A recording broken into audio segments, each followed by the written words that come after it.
안녕하세요, 찰리브라입니다.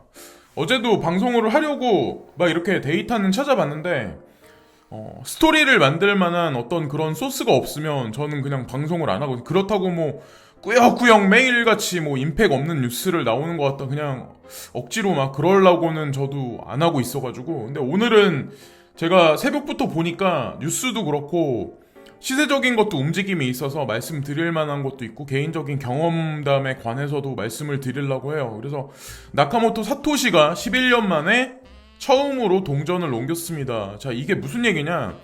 이 여파로 인해서 어저께 선물시장 비트맥스 뭐 비트스탬프 이런데 선물시장에서 보면 비트코인이 9,150달러까지 떨어졌다가 지금 다시 밑꼬리, 그러니까 다시 말아 올리면서 9,500불대 그 정도 언저리에 지금 머물러 있거든요. 그래서 비트코인의 창립자인 나카모토 사토시는 11년 만에 최초의 비트코인을 옮겼습니다. 그래서 50비트 정도를 이제 옮겼대요, 이 계좌에서. 근데 되게 이례적인 일이라고 해외에서 되게 유명세에 있는 사람들도 이거에 관해서 언급을 되게 많이 하더라고요. 그래서 이게 혹시나 트리거가 돼가지고 전반적인 약세 흐름이 과격하게 일어나진 않을까라고 생각하시는, 걱정하시는 분들이 아마 되게 많을 것 같아요. 그래서 여기 보시면 비트코인 차트인데 뭐 사람마다 이제 생각하는 어떤 그 개념이 되게 틀리겠지만 저 같은 경우는 이제 어떤 생각을 하냐면, 지금 알트코인 사토시 마켓을 보시면 바이낸스나 아니면 뭐 코인베이스 이런 데 거래하시는 분들 아마 아시겠지만 사토시가로 계속 야금야금 올라가가지고 비트코인 개수가 늘어나고 있는 건 또 사실이거든요. 그러니까 중급 정도 되는 어떤 그런 위치에 있는 코인들, 그러니까 시총 높은 알트코인들 말고 지금 현재 상황이 그렇거든요. 그래서 그것으로 봤을 때는 제가 예전에 그저께 방송에서 말씀드렸다시피 비트코인이 빠져봐야 9,350달러, 그리고 상방으로는 10,000달러를 넘지 않는 이 구간을 당분간은 계속 유지하면서 비트코인 도미넌스가 어느 정도 슬금슬금 빠지면서 알트코인을 약간 야금야금 올려주는 세력들이 어느 정도 의도가 보인다고 이제 제가 말씀드렸잖아요. 비트코인 고점은 낮아지고 저점은 올라가는 장기 횡보 장세라는 그런 표현을 썼는데, 그냥 지금 워너마켓 장세, 그냥 업비트나 빗썸만 거래하시는 분들 같은 경우는 제가 말씀드리는 걸 아마 이해를 못 하시는 분들이 분명히 있을 건데, 사토시 마켓을 보시면 분명히 변화가 있어요. 그리고 지금 사토시가로 알트코인이 점진적으로 올라간다는 어떤 그런 거는 세력들이 알고리즘을 통해서 어느 정도 이 시장을, 그러니까 알트코인들도 죽이지 않겠다는 그런 의지를 표명하는 게 아닐까라고 이제 그런 생각을 하거든요. 그래서 제가 그저께 이제 보여드린 것 같이 6월 중순에서 7월 달 되면서 비트코인이 이제 움직이면서는 또 다른 아마 장세 패턴이 있을 텐데, 그 전까지는 이런 알트코인의 게릴라적인 어떤 그 상승세가 있지 않을까라는 생각을 하는데, 저는 이제 개인적으로 비트코인 조작 세력이나 알트코인 조작 세력이나 어차피 동일하다고 생각을 하거든요. 그러니까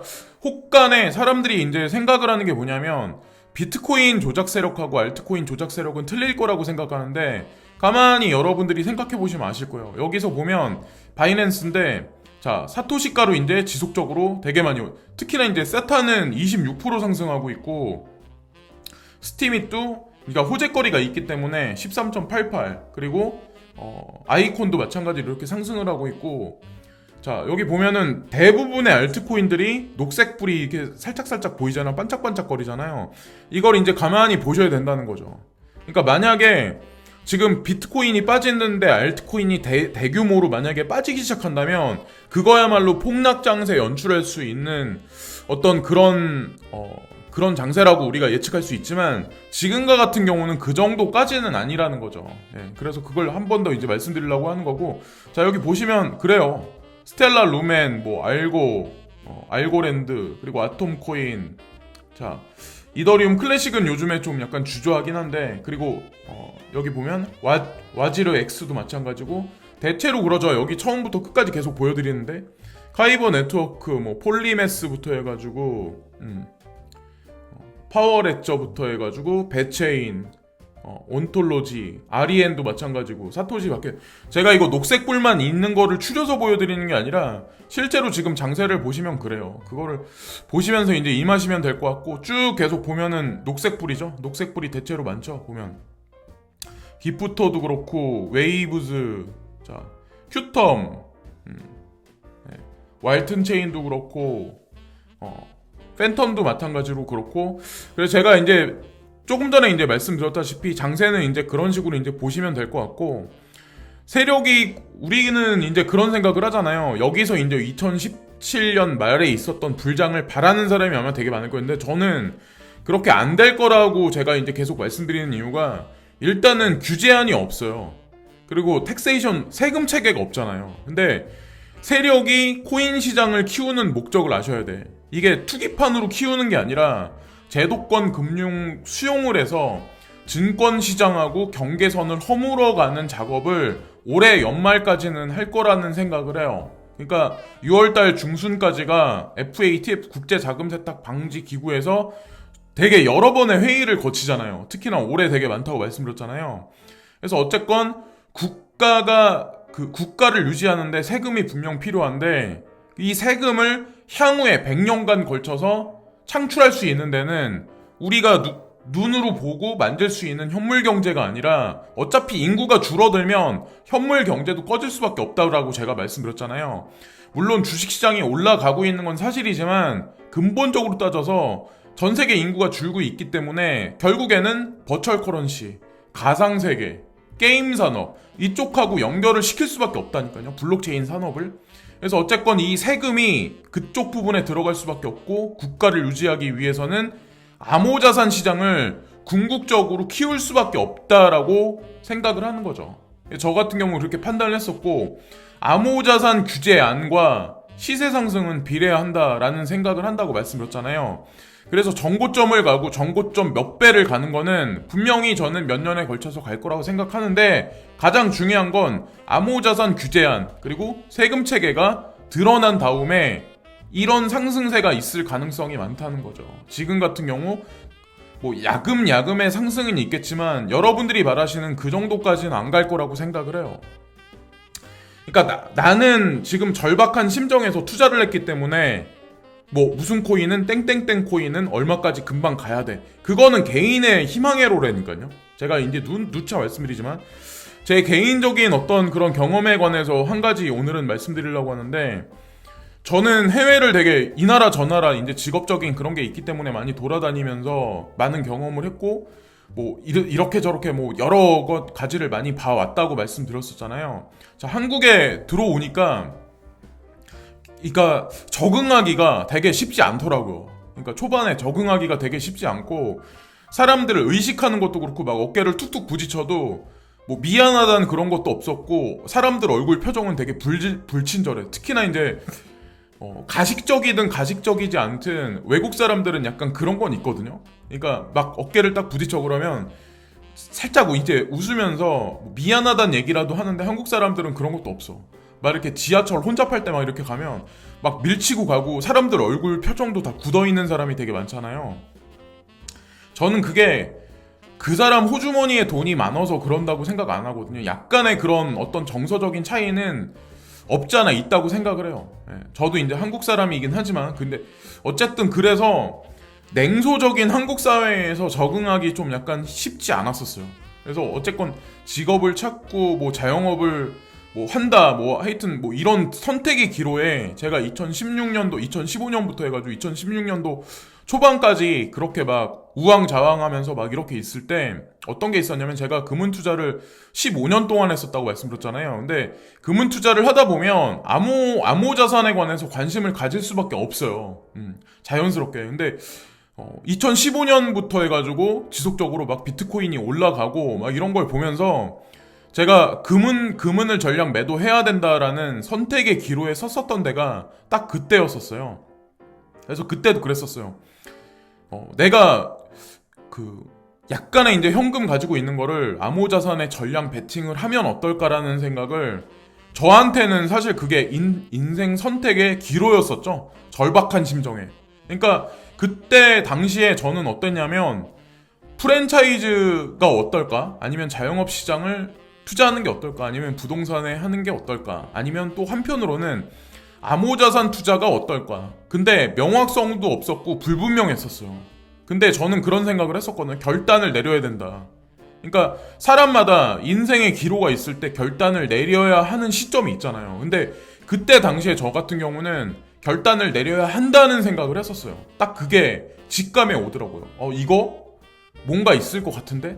그러니까 뭐 이거 아니면 저거다라는 어떤 그런 마인드가 있는 사람인 것도 있지만 제 자신이 왠지 그게 맞는 선택이라고 전 생각을 했었거든요. 근데 지금 이제 시간이 지나서 4년이 지나서 이제 지금 보면은 제 선택이 틀리지 않았었다라고 이제 지금은 더 많이 확신을 하죠. 왜냐면 ETF라는 그런 얘기도 있고 얼마 전엔 JP모건 체이스가 제미니 거래소랑 코인베이스에 주거래 은행으로까지 텄잖아요. 근데 요즘에 이제 제가 톡방이나 텔레그램에 이제 매일매일 들어가진 않지만 거기 보면은 내가 무슨 코인을 투자를 했으니까 그게 정고점을 빨리 갈 거야 라고 말씀하시는 분이 되게 많은데 어떤 사람들이 이제 코인 투자를 되게 많이 하냐면 현물 세계에서 절박한 심정으로 투자할 거리가 돈 벌 거리가 막연한 사람들이 그렇게 많이 해요. 저도 그랬었으니까 이해해. 근데 가장 중요한 건 세금 체계가 되게 중요하다 말씀드렸잖아요. 절박한 심정 중에 결론을 내렸는데 나의 경우는 어떨까? 여러분의 경우는 어떠요? 어떤 생각으로 코인 투자하셨나요? 그 선택에 관해서 근데 가장 중요한 건 그 선택에 관해서 내가 투자한 코인의 확신은 공부량과 비례한다라는 생각을 하거든요. 그러니까 경제가 어떻게 돌아갈 거고 3차 산업의 지금 거의 말기에 다 왔다. 거의 지금 폐쇄되기 계속해서 이제 쇠퇴하고 있고 4차 산업혁명이 오면 어떨까? 유튜버들은 막 그런 걸 떠들어. 그 사람들은 그 사람들이 공부해서 떠드는 거고 유튜버가 보여주는 것들에 관해서 100% 맹신하기보다 자신의 공부가 더 중요하다는 거죠. 내가 학력이 어쨌든 저도 학력이 그렇게 많이 높진 않아요. 공부를 엄청 많이 했었으면 제가 늘상 말씀드리는 JP모건 골드만 막 이런 데 가서 어릴 때는 일하는 게 꿈이었거든요. 원래는 막 007 가방 메고 월스트리트 같은 데 가가지고 막 그런 데 가서 막 이렇게 휘젓고 다니고 막 이러는 게 꿈이었거든요. 그렇게 하지 못했지만 어쨌건 자기 자신의 공부가 뒷받침돼야 결국에는 내가 투자한 코인들에 관해서 확신도 가질 수 있고 어느 정도 시세적인 거에 관해서도 조금 떨어진다고 하더라도 아니면 좀 올라간다 하더라도 내가 계획성 있이 움직일 수 있다는 생각을 하거든요. 그리고 또한 이제 중요한 게 유튜브 하시는 분들 아니면 사회생활 하시는 사람들 중에 돈만을 쫓는 부류들이 되게 많아요. 그게 저 같은 경우는 그렇거든요. 사람을 만나지 않아도 유튜버 상에서 그 사람 말하는 거나 이렇게 하는 행태만 봐도 대충 보여요. 이 사람이 지금 어떤 생각을 하고 있고. 근데 가장 중요한 건 제가 이제 솔직히 말씀드릴까요? 저는 눈에 드러나게 돈만을 쫓으려고 하는 스타일이 아니에요. 그리고 돈이 어느 정도 있다고 하더라도 그런 사람들이 저는 그런 돈에 관해서 이제 그런 생각을 하거든요. 되게 허상을 쫓고 있다라는 생각을 좀 한편으로 하거든요. 돈이 있으면 편하고 남보다 우월 의식을 갖는 건 사실이지만 그게 얼마 못 간다는 생각을 되게 많이 해요. 그거보다 더 중요한 게 되게 많아요. 세상에는. 세상이 약삭 빠르다고 결국 성공하진 않는다라는 그런 생각을 하거든요. 저는 이제 이런 마음을 제가 겪어보고 제가 갑질도 해보고 사회적 지위가 높을 때 다른 사람을 업신도 여겨보고 갑질도 해보고 돈이 있을 때 막 어깨에 힘도 줘보고 막 이래 보니까 그게 다 무용지물이라는 그런 생각을 지금은 하거든요. 그리고 돈이 그런 것 같아요. 막 이렇게 수중에 막 엄청나게 있을 때는 그런데 그게 이렇게 싹 사그러들잖아요. 그러면 세상이 또 달리 보여요. 그리고 하여튼 그래요. 저는 어쨌든 그래서 지금 코인 투자하고 계시는 분들이 아마 되게 심적으로 힘든 사람이 되게 많을 거예요. 근데 그거는 내가 코인 투자 했었으니까 2017년에 그런 일이 있었으니까 그 차트를 대입해서 한 달 안에 그게 올 거야. 그게 와야 돼. 라고 생각하기 때문에 그런 거지. 제가 그러잖아요. 그때 정보 이상 몇 배는 더 갈 거라는 그런 말씀을 드리잖아요. 저는 그러니까 뭐 투자를 하거나 뭔가 막 어떤 생각을 할 때 그냥 막연한 희망회로보다는 좀 논리적으로 생각을 되게 많이 하거든요. 제가 고민을 그 금은을 이렇게 전량 팔고 그 암호자산에 투자를 했을 때도 제가 2달을 고민했어요. 밤새워서. 그러고 나서 한 30번 돌다리를 두들겨 보고 결정을 내렸었어요. 그때도 마찬가지로. 그땐 지금과 같이 막 이렇게 정보가 없었죠. 그래서 어쨌건 결론 지어서 이제 제가 말씀드리는 거는 확신이 없는 지금 뭐 규제안이 나오지 않은 시장인 건 사실이지만 여러분들이 일반 매스미디어를 보시면 규제안이 서서히 나오고 있다는 걸 아마 느낌을 채실 거예요. 중간 어저께 새벽과 같은 밑꼬리가 이제 길게 말리는 어떤 그런 장세에서 위켄드라고 하죠. WEAK. 그러니까 약한 손들, 홀딩할 수 없는 어떤 그런 신념의 사람들, 그런 사람들은 거기서 결국 털릴 수밖에 없어요. 그러니까 지금 가만히 알트코인 사토시 마켓을 보시면 저는 그런 생각을 하거든요. 여기서 뭐 하락세가 엄청나게 있기보다는 비트코인 도미넌스를 슬금슬금 내리면서 알트코인들을 짜잘짜잘하게 올려주고 있는 어떤 그런 장세가 한동안은 유지되지 않을까라는 생각을 해요. 그래서 장세에 관한 개인적인 견해는 개인적인 견해일 뿐이지만 어쨌든 그래요. 확신을 가지셔도 제가 보기에는 나쁘지 않은 장세가 분명히 올 거라는 거죠. 그래서 뭐 그때 2017년 정고가 어느 정도 갔었으니까 그만큼 올 거야 라고 뭐 기간을 정해두고 말씀드리는 게 아니라 가장 주안점으로 봐야 될 거는 규제안 그리고 세금 체계가 언제 오냐, 그게 사실은 가장 핵심 키포인트라고 생각을 해요. 그거에 관해서 자료를 많이 찾아보시고 공부를 많이 하시는 게 개별적인 차트 분석에 관해서 정고점이 언제 갈 거야를 분석하는 것보다 더 아마 정확할 확률이 높다라고 생각을 합니다. 오늘도 제 개인적인 생각과 뭐 어떤 그런 거에 관해서 오늘은 말씀을 드렸는데 뉴스가 괜찮은 게 있으면 또다시 방송을 또 하겠습니다. 항상 지지해주시고 응원해주시는 모든 분들께 진심으로 감사를 드리고요. 구독과 좋아요 끝으로 부탁드립니다. 오늘도 진심으로 감사합니다.